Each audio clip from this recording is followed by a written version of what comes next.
Vous n'imaginez pas à quel point j'aime avoir tort. Je me sens juste moins con que la veille.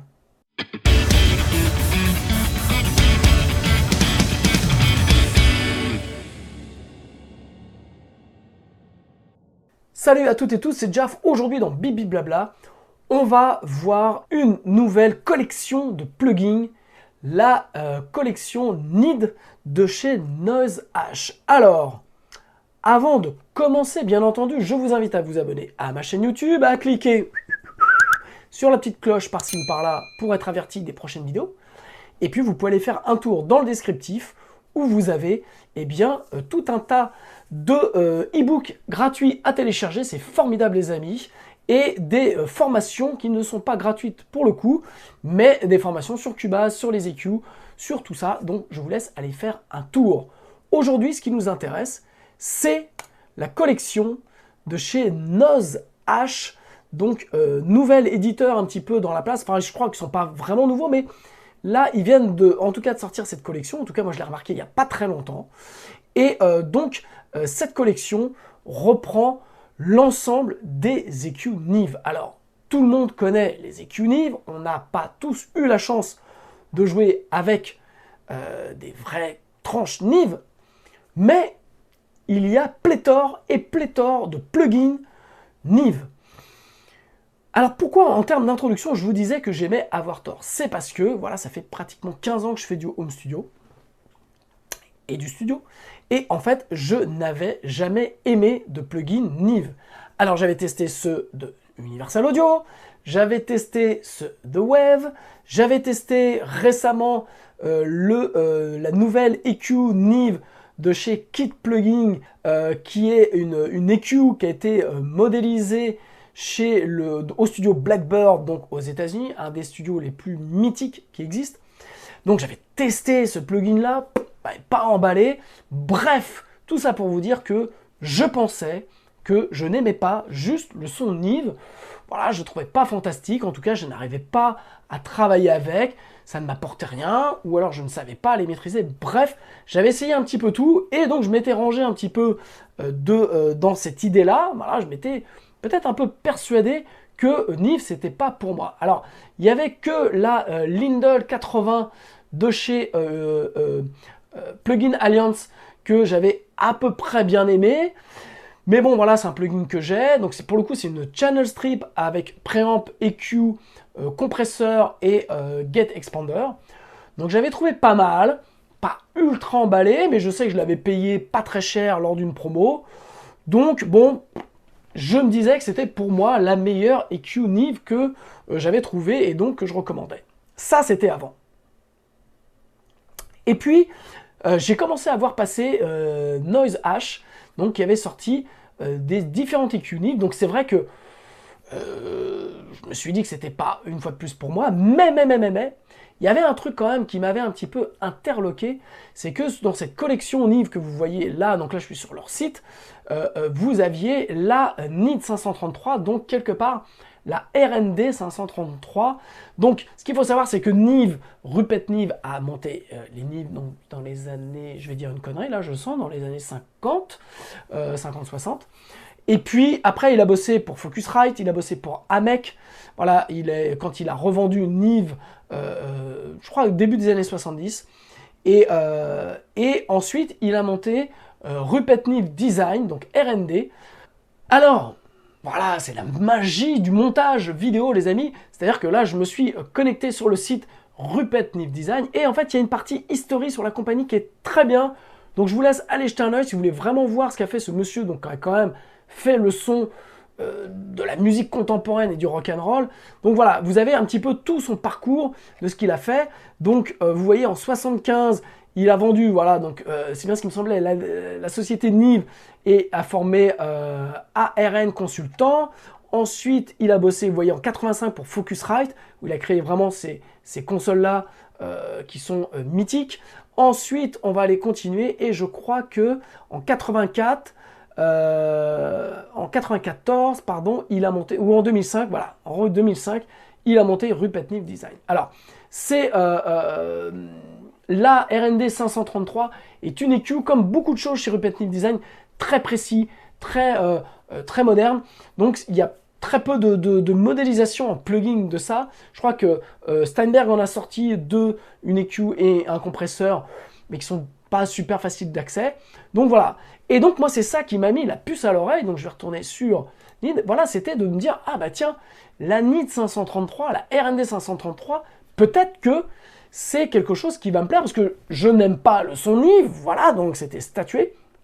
Mais je me suis dit, peut-être que je vais aimer beaucoup plus la RND 533. Donc j'ai commencé par télécharger la NID 533 que j'ai commencé à tester et je me suis fait mais. Et donc, je ne voulais pas en rester là puisque j'ai trouvé vraiment que la modélisation était vraiment bien. En tout cas, ça sonnait super bien. J'ai téléchargé l'ensemble. Donc vous voyez, vous avez la 1084, vous avez la 1073, vous avez la 3102 et puis vous avez la 1081 plus de préamp. Et donc je me suis j'ai passé un tout petit peu de temps à tester tout ça.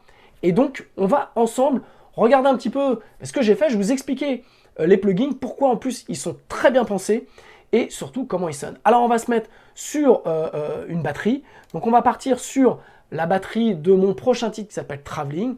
Donc voilà, on va écouter ça. Le batteur est Monsieur Keuge. Je mets mon fameux casque holo pour entendre avec vous ce qu'il en est.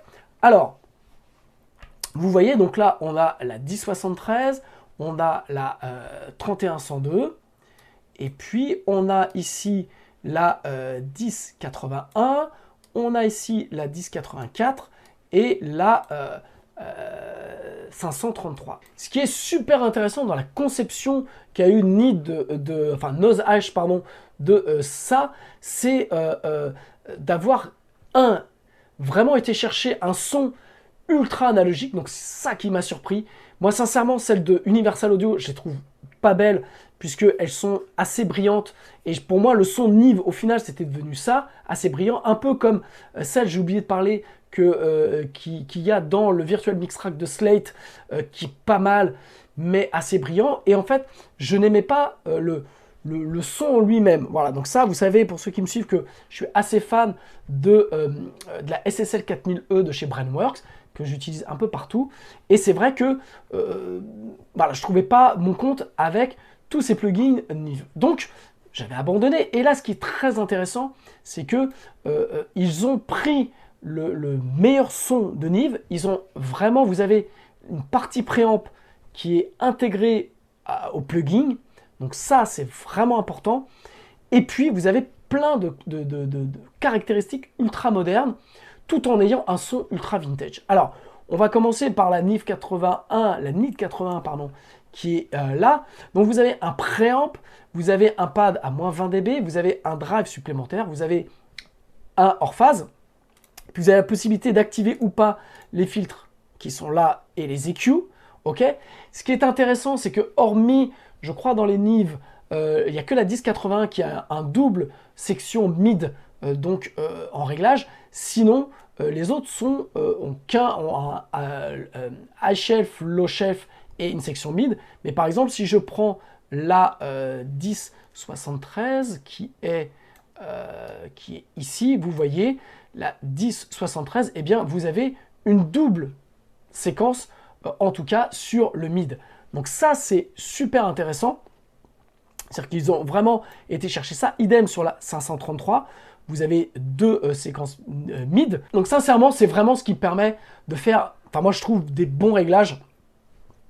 En plus, étant habitué au SSL, où il y a donc deux mid, c'est vraiment ultra important. Alors, on va partir de la 1081, simplement, je vais vous faire écouter à chaque fois les couleurs. Donc, j'essaie de travailler quelque chose d'assez identique en termes de réglage et en termes de rendu sur chacune des EQ, mais on va entendre les caractéristiques propres à chacune. Alors, simplement, on va regarder un petit peu la 1081. Ce qu'il y a, c'est qu'ils ont fait la même chose que Brainworks avec cette nuance deviation qui permet en fait d'aller chercher des des tranches un petit peu différentes pour donner une différence entre le gauche-droite quand vous êtes en stéréo. Donc là, je suis sur un bus, vous voyez, sur un master drum, donc je suis sur un bus stéréo.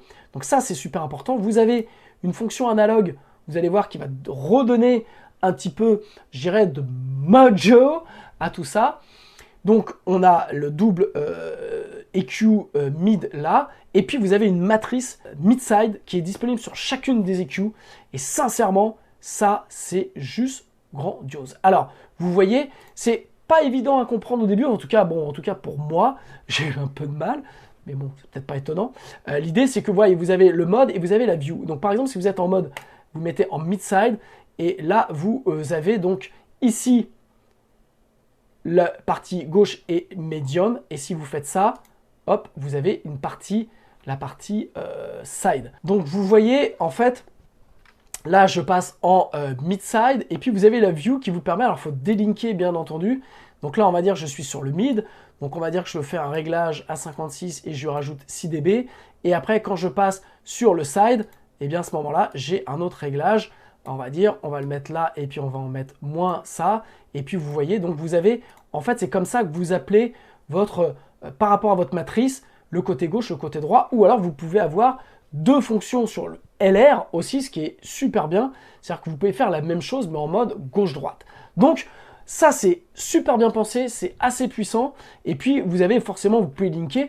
Donc, vous avez vraiment une possibilité de matricer gauche-droite ou mid-side votre plugin, et ça c'est génial. Alors on va se remettre dans le réglage que j'ai fait un truc assez je dirais basique j'étais en mode LR bien entendu. Donc en fait chaque plugin est un petit peu pensé comme cela. Hop, je vais le décaler.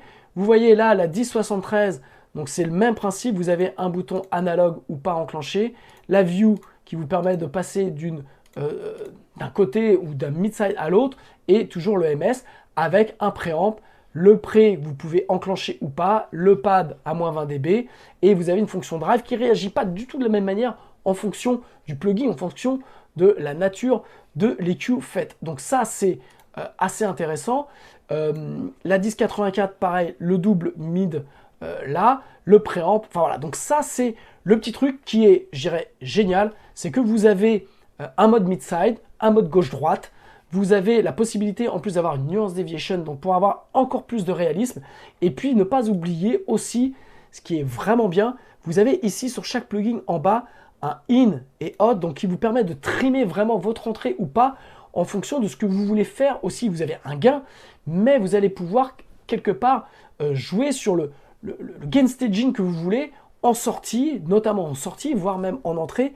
Donc, c'est une fonction supplémentaire qu'il n'y a pas souvent sur des plugins. C'est-à-dire qu'on vous met un gain d'entrée, mais un gain qui va jouer dans le préamp, mais ce n'est pas la même chose que d'avoir pouvoir contrôler le in. Donc ça, je trouve vraiment intéressant. Ça reprend les caractéristiques de chaque EQ. Et pareil sur la 1084, la 3102, là c'est fait un tout petit peu différemment. C'est-à-dire que quand vous passez en mode side, donc vous avez mid-side ici, si je change, vous avez en plus une balance ici qui vous permet de pouvoir balancer comme vous voulez mid-side, et vous voyez les réglages ne deviennent pas les mêmes en fonction de ce que vous voulez faire. Donc ça c'est bien. Vous avez sur la 3102 un mode dirt qui permet de rajouter un tout petit peu de salle et de compression. Vous avez un préamp, vous avez un drive. Bref, on va maintenant, sans plus de fleurs de rhétorique, vous le savez, passer... Ah bah non, j'ai oublié ma fameuse 533 qui, elle, est pas faite de la même manière. Donc, vous avez ici le mode mid-side. Vous pouvez régler la nuance deviation ici. Et puis, donc, vous avez là, pour le coup, facile, le côté gauche mid et droite side. Voilà, donc, on va maintenant écouter la batterie. On va commencer par la 1081. Voilà, et puis, on va écouter un petit peu comment elle se comporte.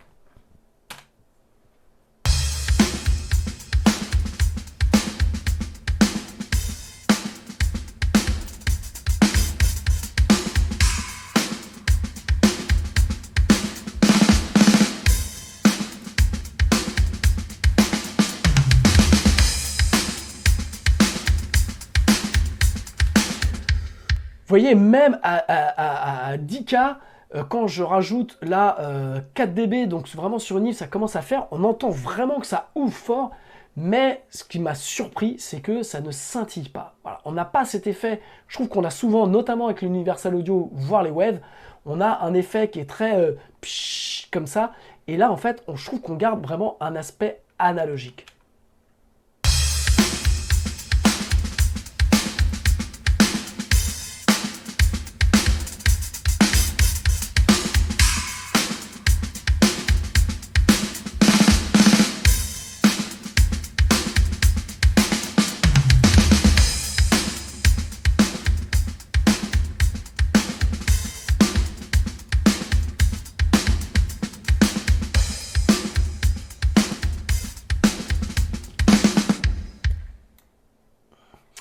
Alors je vais vous faire écouter aussi la batterie telle que je l'avais réglée par exemple avec une SSL.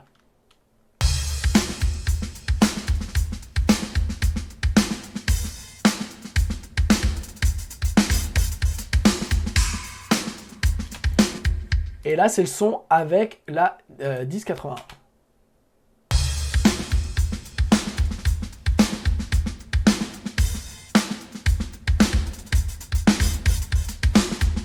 Je trouve personnellement que l'ensemble sonne un peu plus analogique. On a un kick, enfin je trouve qu'on a la spécificité du son Nive très chaud, très tassé, avec une espèce de compression naturelle assez importante. Et puis surtout on a un signal, je trouve, qui est vachement plus devant. Pourtant, vous savez que j'aime beaucoup la SSL, donc je vous remets la SSL.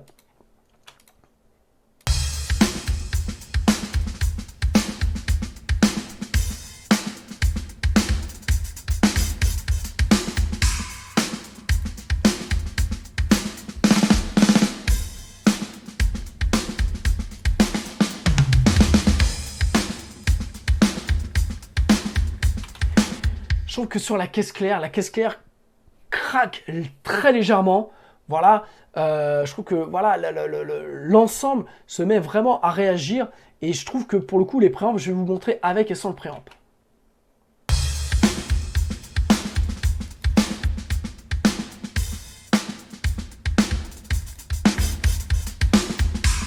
Et le préamp est quelque part qu'à 2, quoi. J'ai pas rajouté grand chose.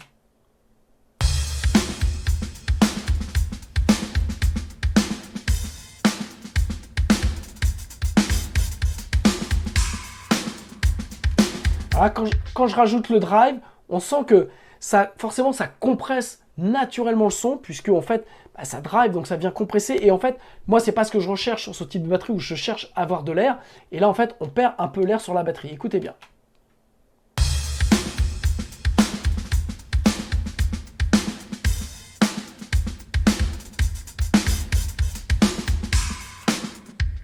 Voilà, donc ça c'est premier point avec la 1081. On va écouter maintenant la 1073.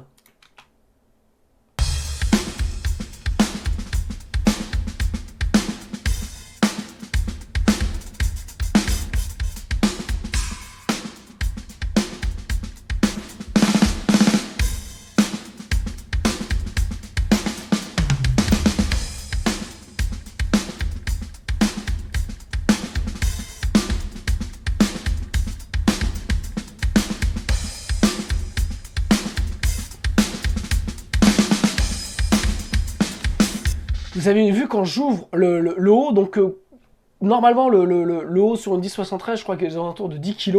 Voilà, c'est un réglage unique. Et vous avez vu, je rajoute 5 dB et en fait j'ai pas de x.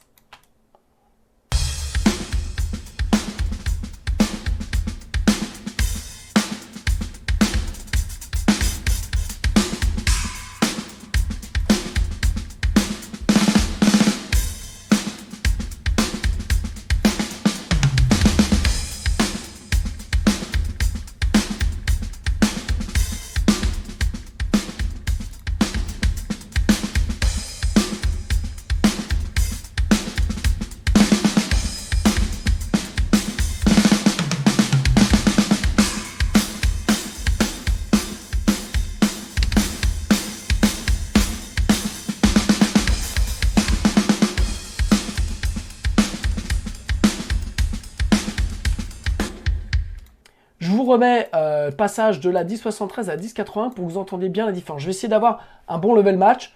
Donc je vais peut-être retoucher un petit peu mes niveaux de sortie.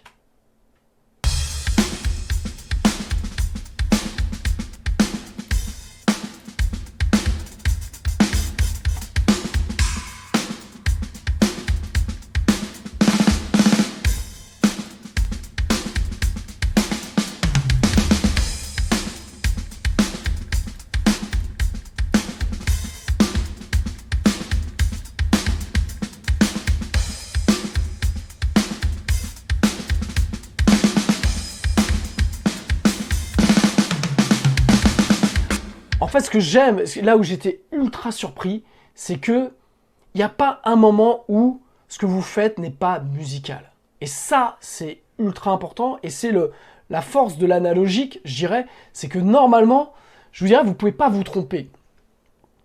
Et c'est vrai qu'on a beaucoup de plugins où, en fait, on a vite fait, et moi le premier, j'explique souvent qu'il faut faire très attention parce que parfois, ça va un petit peu au-delà. Et en fait, on a ce côté super analogique qui, au final, dans l'ensemble, fait super numérique, pardon, qui fait qu'au final, dans l'ensemble, on perd. Là, en fait, ce qui est bluffant avec cette collection de Nive, c'est que il n'y a pas un moment où vous ne pouvez pas vous planter. Tant que vous faites, je dirais, un vrai level match, voilà, je dirais, c'est le seul truc. Après, c'est votre goût, ce que vous avez envie de faire. Et vous pouvez vraiment faire ce que vous voulez. On va aller jouer un petit peu avec la 1073 sur le côté mid-side.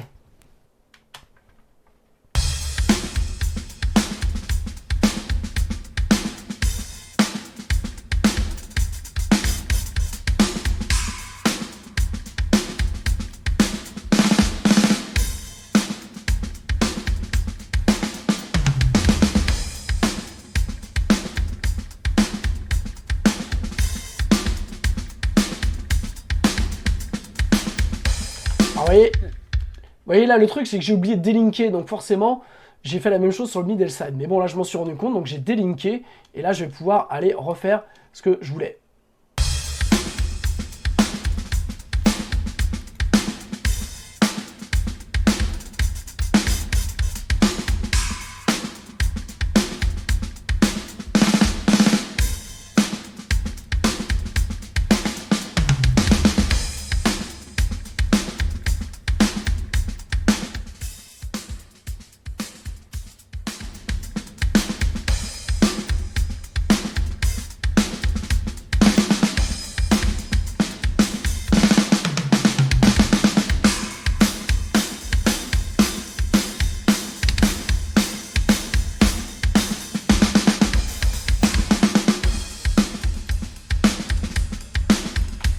Vous voyez, vous pouvez complètement changer l'ambiance de la batterie. Là, j'ai baissé les sides pour vraiment mettre un mid vachement plus travaillé, avec plus de bas, plus d'aigus. Enfin, vraiment faire un signal limite mono sur ma batterie et d'utiliser mes sides pour vraiment les mettre plus loin. Donc, vous voyez la différence entre le signal brut.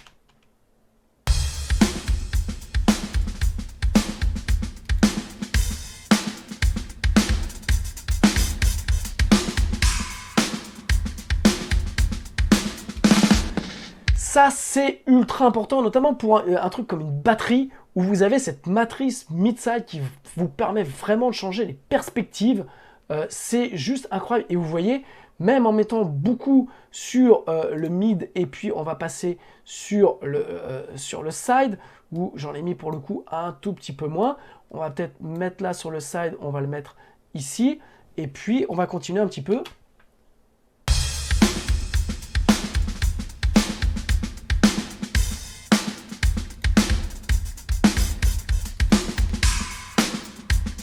Alors, vous voyez aussi, les vumettes s'adaptent en fonction de la matrice dans laquelle vous êtes. Donc ça, c'est important. On va continuer avec une autre. L'idée, c'est vraiment de vous les faire écouter. On va passer à celle que j'aime beaucoup, la 533, donc la Rupert Neve Design. Vous allez voir, elle a un son beaucoup plus moderne que les autres. Et c'est ce qu'on attend vraiment de ce genre d'EQ.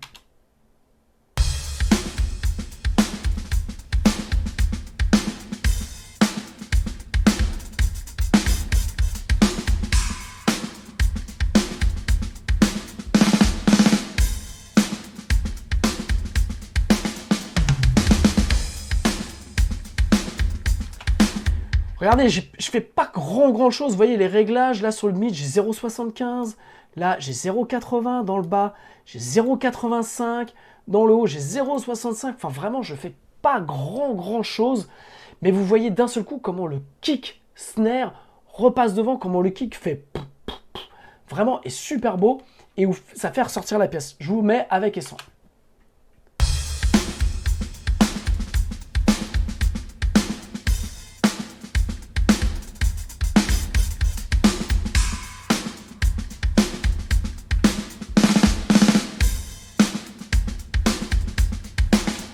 Voilà, cette EQ là est juste fantastique, elle est super propre et alors je vais être aussi franc avec vous, ça fait pas longtemps que je les ai découverts, donc je voulais aussi vous faire ça, partager mon enthousiasme face à cette collection de Nive.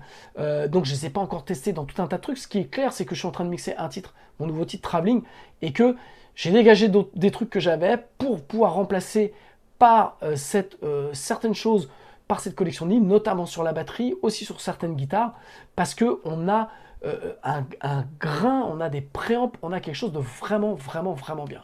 Je vous fais écouter maintenant la 1084.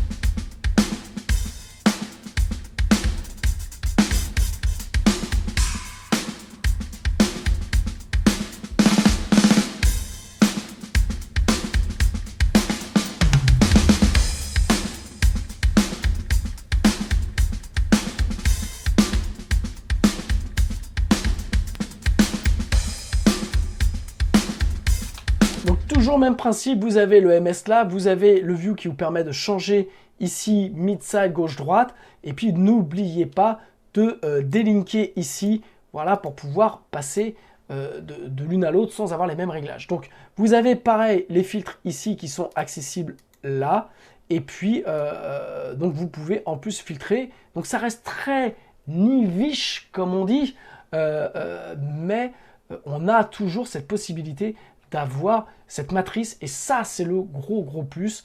Voilà, donc on va réécouter les préamplis. Donc là vous voyez j'ai mis 4 dB en plus.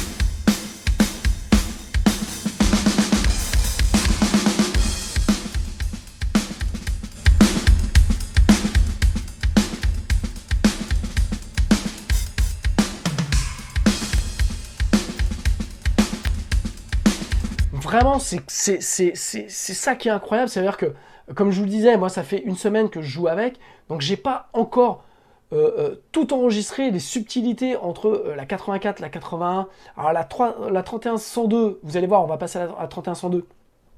Et une Nive assez particulière, donc qui est assez moderne. Je trouve qu'il y a le bon compromis entre une 533 qui est super moderne, super précise, et par exemple une 1081. Là, on a un son très américain, je trouve, avec la 31-102, très gros, vous allez voir. C'est aussi pareil, une super BQ. On passe donc maintenant à la 31-102.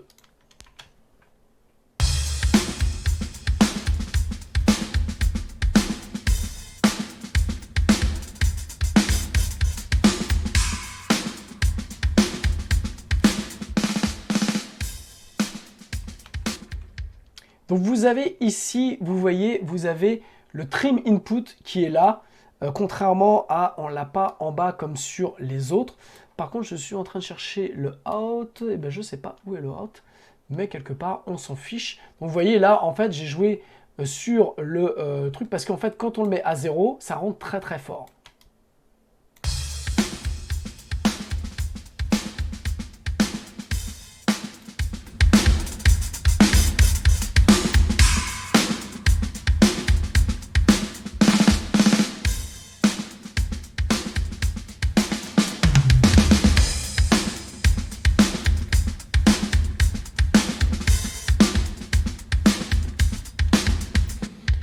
Toujours même principe, vous voyez, là pour le coup c'est peut-être un peu mieux fait parce qu'on a le mid EQ qui est indiqué, là on a le side, donc on sait, c'est un petit peu le reproche que je ferais, c'est que là sur la 1084, je crois aussi sur la 1073, on n'a pas la vue ici, donc à chaque fois il faut se repérer, donc ça je trouve que c'est le petit point négatif. Et puis là, si je passe en MS, je délink, et puis vous voyez, pareil, on n'a pas d'indication. Donc ça, c'est le seul point où moi, ça m'a un peu déstabilisé au début. Donc il n'y a que la 3102 où il y a vraiment un rappel de ce que vous êtes en train de faire, ce qui est pas mal parce que on fait des erreurs, vous voyez. Donc ça, c'est quelque chose d'important. Voilà un petit peu ce que je voulais vous dire. Alors vous avez aussi deux préamps indépendants que, je vais être franc, j'ai pas encore testé, donc ça fera peut-être l'objet d'un prochain Bibi Blabla. Donc voilà, je vais pas aller plus loin, allez tester cette collection Nive chez Noise H Audio. Pour info, en ce moment, la collection complète est à 149 $, donc ça fait encore moins en euros. Pour info aussi, si vous prenez une 1080 chez Universal Audio, ça vaut déjà 249 €. Voilà, merci Universal Audio. Et puis vous avez surtout, ce qui est bien, c'est que vous avez aussi la possibilité de les acheter de façon séparée. Et puis, bah, vous voyez, ça vaut 49 $, aujourd'hui 150. Je ne sais pas combien de temps vont rester encore les prix comme ça. Mais alors, sincèrement, voilà, ça c'est le type d'éditeur que j'aime. On va dire petit éditeur tiers, loin des Wave et Universal Audio, qui fait comme Boss Digital, qui fait comme Tone Empire, et quelque part, bon maintenant, Plugin Alliance et Brainworks commencent à être une grosse cavalerie, mais voilà, ils ont fait une énième console Nive de plus, je dirais, donc ça, là-dessus, c'est pas le bon point, mais par contre, ils ont sorti quelque chose qui est vraiment très bien pensé, c'est-à-dire qu'on a et le préamp et le son Nive à portée de main, avec vraiment quelque chose de très très musical. Vous voyez, même quand j'ouvre le haut, eh bien, ça reste très cohérent, idem dans le bas. Enfin voilà, vous pouvez vraiment aller jouer très fort, ou alors faire comme je vous ai montré sur cette 533, mettre vraiment pas grand chose et d'avoir tout de suite une image qui est vraiment pour aller finaliser, puisque le but, moi, c'est sur mon bus batterie, donc j'ai déjà équalisé et compressé mes éléments séparés. Là, c'est juste pour aller nettoyer, remettre un petit peu de la batterie devant, et en fait, quelque part, en fonction des besoins que j'ai, en fonction du titre, en fonction du style, en fonction de la couleur que je veux donner à ma production, eh bien, en fait, je vais aller utiliser soit une 533, soit une 1080, soit une 1084, soit une 1073 ou un 3102, parce que, en fait, elles ont des spécifiques vraiment bien. Sur Traveling, de mémoire, j'avais donc ma SSL, que j'utilisais tout le temps. J'ai remplacé là par la 1081, si je ne dis pas de bêtises. J'en suis très content. J'ai longtemps hésité entre la 1080 et la 533, mais comme c'est un titre qui est très funk rock, je voulais un truc un peu sale quand même. Donc voilà, donc j'ai utilisé la 1081 qui sonne très bien, et c'est vraiment des outils très bien pensés, puisque je le redis, vous avez la matrice mid-side qui peut vous permettre vraiment de faire plein de choses. Vous avez un trim entrée et de sortie. Voilà, donc je vous dirais, allez toutes les tester. Après, est-ce que vous avez besoin de les avoir toutes? Peut-être pas. Peut-être que en fonction de votre goût, vous allez en choisir une plus que l'autre. Mais sincèrement, c'est pas vraiment évident de choisir l'une plus que l'autre. Entre une 1080 et une 1084, c'est pas évident. On entend une différence sur le préamp. La 3102, vraiment, il y a une vraie différence.